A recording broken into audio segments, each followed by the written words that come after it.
Hi guys, welcome to another video. So in this video, I'm going to show you how to unfollow everyone on Instagram at once. So first, let's go to Instagram and click your profile below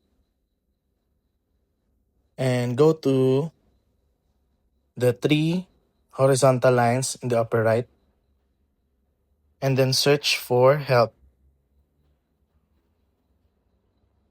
and go to report a problem or click report a problem and then click the report a problem button here and then click include and continue.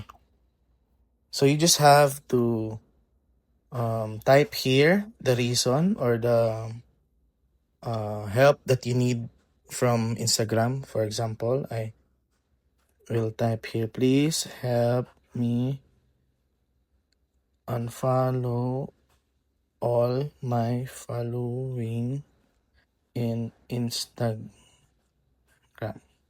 So you just have to click send and then they will message you right away.